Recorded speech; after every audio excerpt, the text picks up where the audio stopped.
There you go. It's like a stagnant fold. This is a new dance. Everybody, forget about prancer size. This is chair size. We just do this all day. 6-pack abs, chazzer size.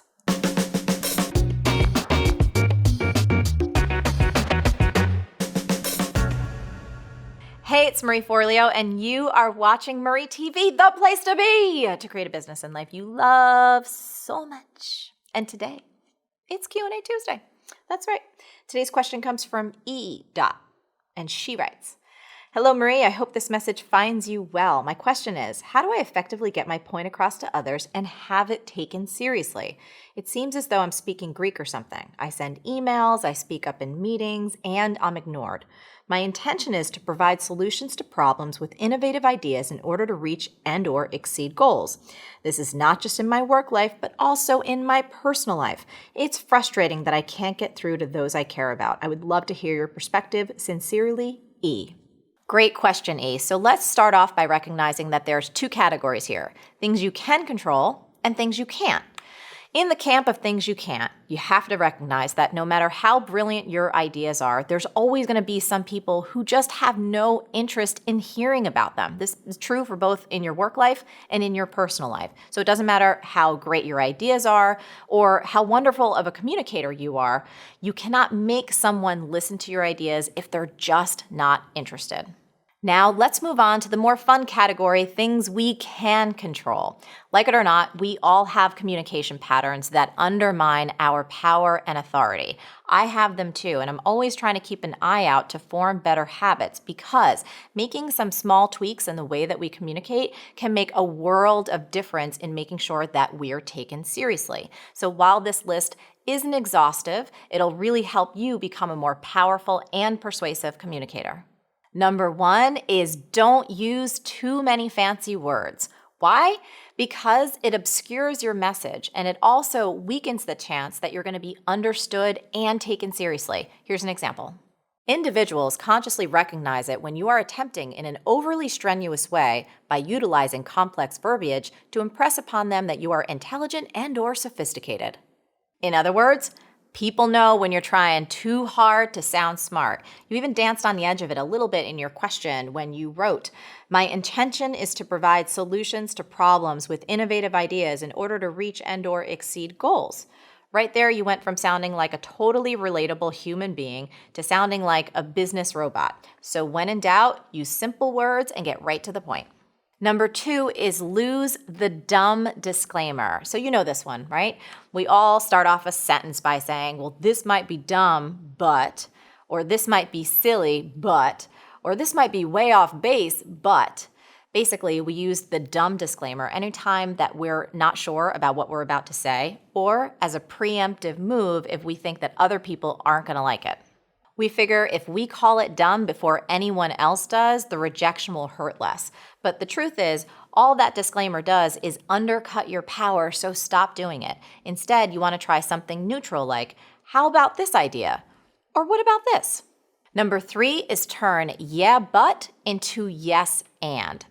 It's a natural habit when any of us hear something, we disagree, and then we want to add our perspective, what we think is right, to say, yeah, but you have to realize this. Anything that's followed by a but is going to kick up someone else's defenses, whether you're in your personal life or in a creative meeting. For example, I think that's a good idea, but, or I love hanging out with you, but. Listen to how different it sounds when you say, I think that's a good idea and, as in, I think that's a good idea and here's another perspective. Or I love hanging out with you and I think we'd have even more fun if. Now, of course, if you strongly disagree with something, then just disagree. However, if you haven't been invited to offer your opinions and you're really trying to get a seat at the table, using yes and can help you get your ideas heard. Number 4 is be a knocker. So before you bust through that door with your big innovative ideas, it's a good idea to give a little knock knock. And here's how you do it. You ask someone, are you open to a suggestion for this? Or would you like to hear an idea? What this does is get the other person intrigued and makes them feel like they've invited your feedback rather than getting bulldozed over by you and all your innovation. So don't be a bulldozer, be a knocker, because everybody loves knockers.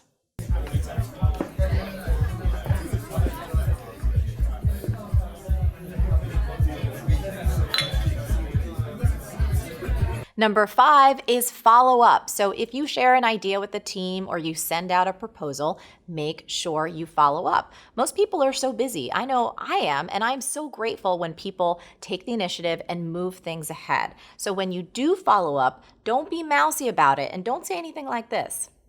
Dear Sam, I'm so sorry to bother you. I'm sure you're so busy. By chance, have you had a moment to take a look at what I sent you? If not, no worries. But if it's not too much trouble, I'd love your feedback. I think it's possibly a very innovative solution. Instead, you can try something direct and clear, like this.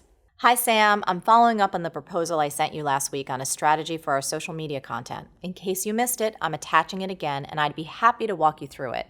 I know it's been an ongoing challenge for us, and I really think this could solve it. I'd love to see if you agree. If there's a better time to follow up, let me know, and I'll circle back then. So there you have it, Eve. 5 solid strategies to help you achieve this tweetable.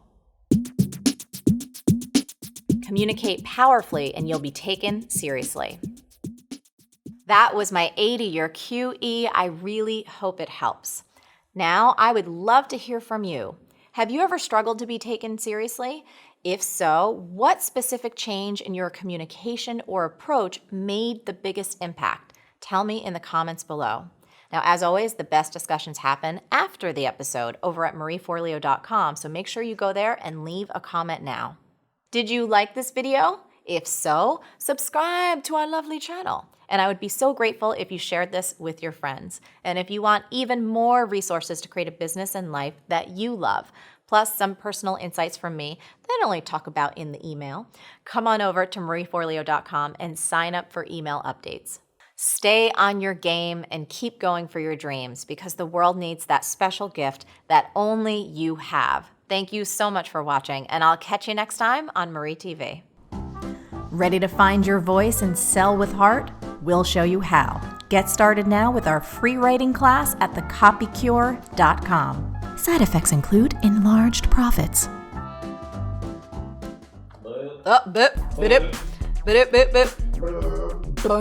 Hair emergency. We're having a hair emergency. 5 reasons you're not taken seriously. You point to your boobs. Sorry, it's just, if it's not fun for me, it's not going to be fun for you.